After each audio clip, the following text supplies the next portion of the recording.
welcome to the St. Augustine's Asylum for the Mentally Ill. My producer Tom said good things about you. In your backpack is a flashlight, a voice recorder, an EMF, and a couple of little fun occult things. We'll let you know when to take those out.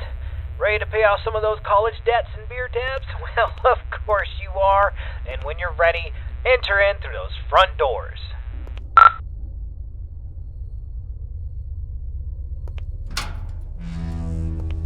Nice, the door was unlocked. It can get a little sticky sometimes. So here's the story behind the St. Augustine's Asylum for the Mentally Ill. It was founded in the 1880s, closed in the 1960s, and a lot of nasty stuff happened here. I mean, this place is only supposed to house around 500 patients, but at its peak, it was around 3,300 patients in here. I mean, the place was, less of a hospital and more of a place where you dropped your problems off and hoped they disappeared.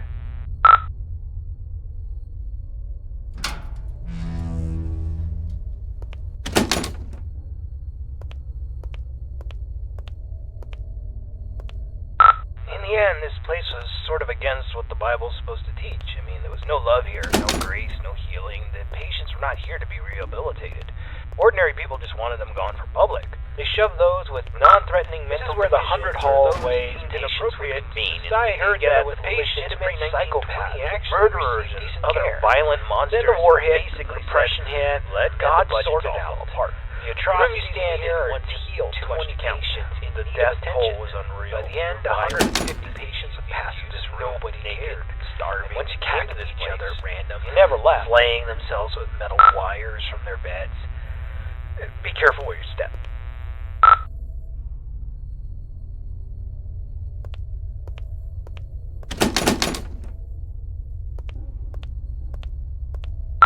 Alright, this is a good place to start. I want you to take out your voice recorder, and I'll hopefully be able to awaken this place. Okay, spirits of St. Augustine, please reveal your presence to us. Show us that you are in this room. Feel free to interact with anything or speak to us. Use your words, use your voice, and let us know that you're here. Okay, play that back. Let us know that you're here.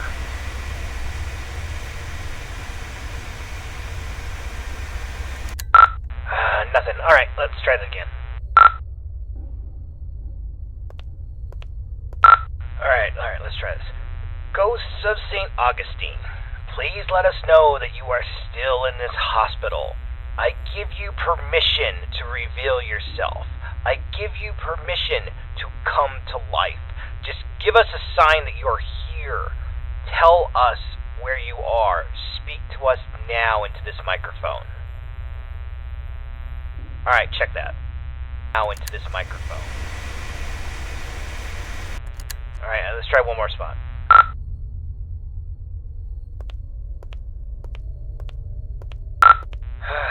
Ghosts of St. Augustine, you're all a bunch of ghoulish pricks.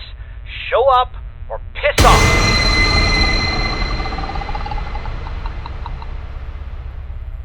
Whoa, did you hear that? Play that back. Pricks, show up or piss off.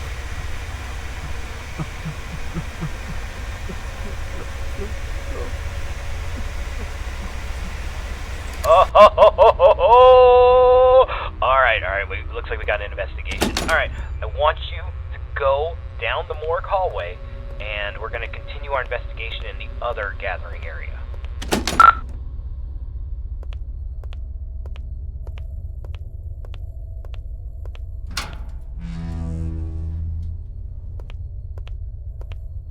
Okay, of the 4 areas you need to visit to fulfill your contract, the East Social area is the first on the list. This is the area where the inmates who were deemed a danger to society would convene. You'll go to this room and perform a summoning ceremony. So walk into the center and we will begin.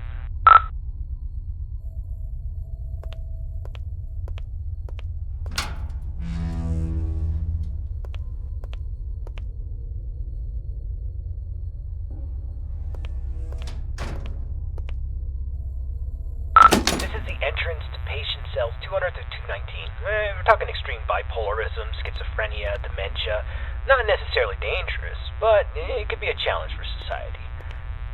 door's locked. This sucks.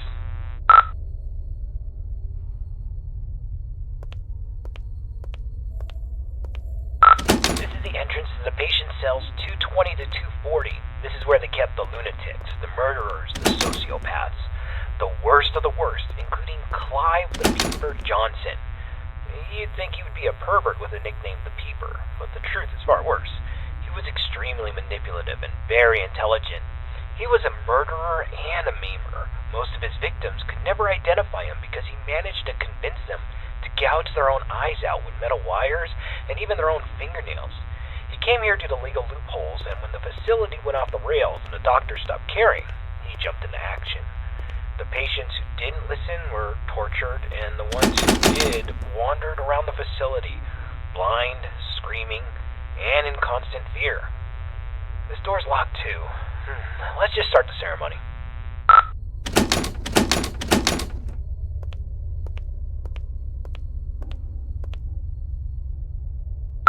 Spirits inside this asylum, we know that you're here. We release you from your restraints. Come forward and live again. This person is no longer shielded from the realm of the dead. You may be seen, interact, and manipulate him in any way as you see fit.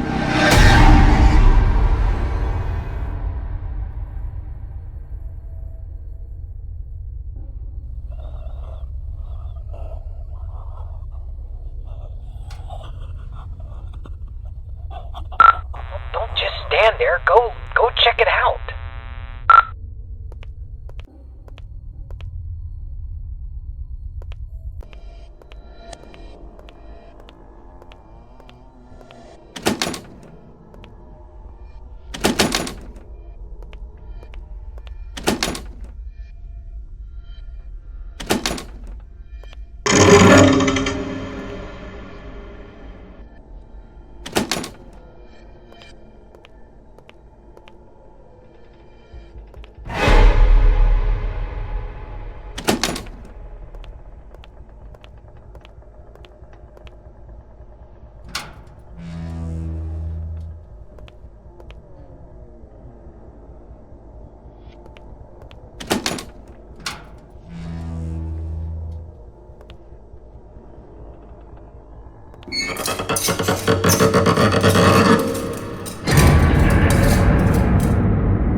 Get the hell out of there. Just go to the front door and get out.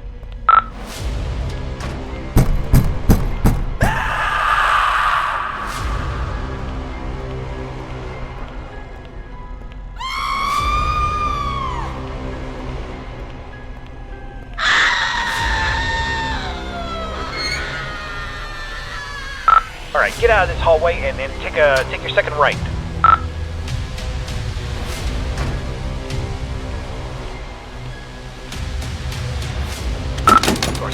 Damn it. Oh, okay, there's a staircase. Take the staircase up to the second floor, and you should be next to a fire escape. You should be able to get out that way. So go up the staircase.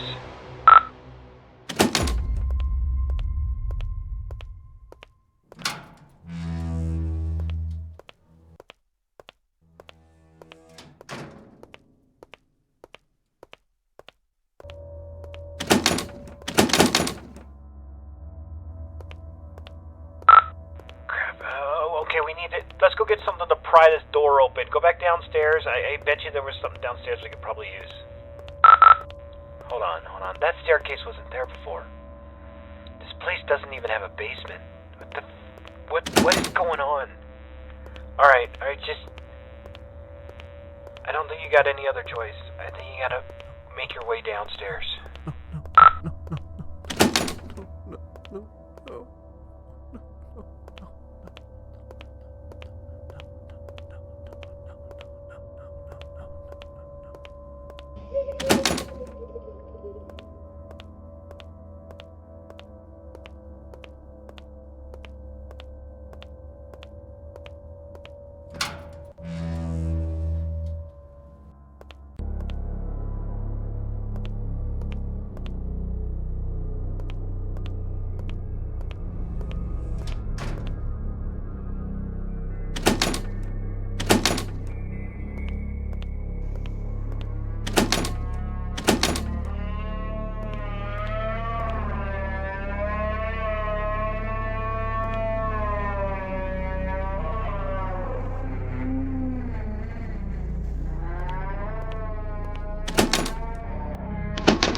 Alright, confession time. It's about the eyes. I kinda hid this from you. There's an urban legend, and I repeat, it's an urban legend about the Peeper, Clive Johnson. You see, there was a patient who suffered from dementia and swore that Clive was more than just a mere man, and he would kind of haunt this patient all throughout the day. Rampant hallucinations that progressively got worse, but at night he never saw the Peeper. Then he discovered that if he closed his eyes, he could escape Clive. But whenever he opened them, Clive would be there, waiting for him and getting closer and closer. Eventually, the patient used a fork and he blinded himself. And while he was soaked in his blood from his sockets, he screamed to the entire hospital that he was free, he was safe.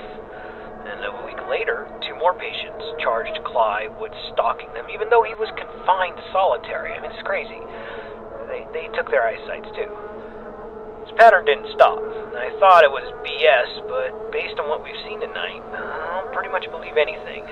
So, try to get the hell out of there, and if it gets too intense, try to shut your eyes.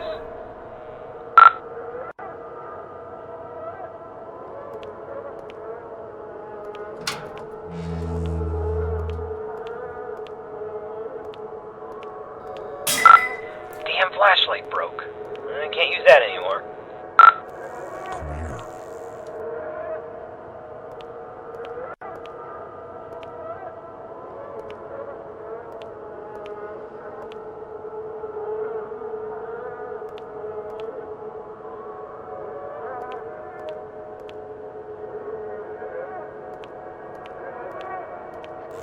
Come on closer.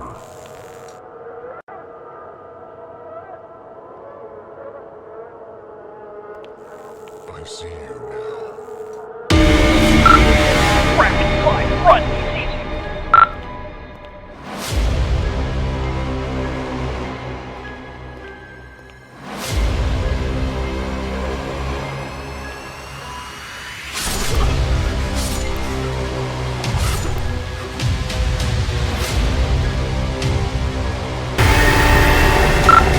Ignore them! Run!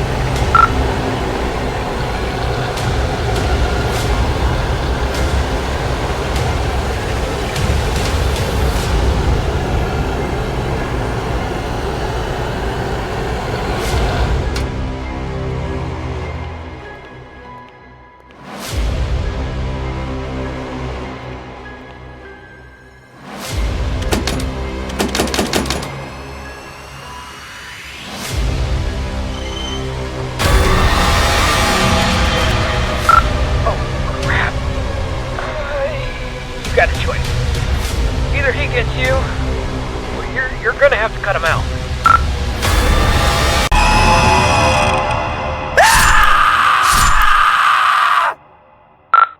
Holy crap, man. I can't believe you just did that. You freaking gouged your eyes out with a scalpel. Are you alright? I know you're not. Holy crap. Alright, we're getting a picture from your camera. Bad news is it's pitch black. There's no light. Your room, there's nothing I could see. The flashlight went out, and we don't even know where you are. I'm not going in there. Are you going in there? I'm not going in there. Hell no. Look, if you can't feel anything, I'm sorry, but we're not coming. I'm sorry, man. I have to go. I'm sorry.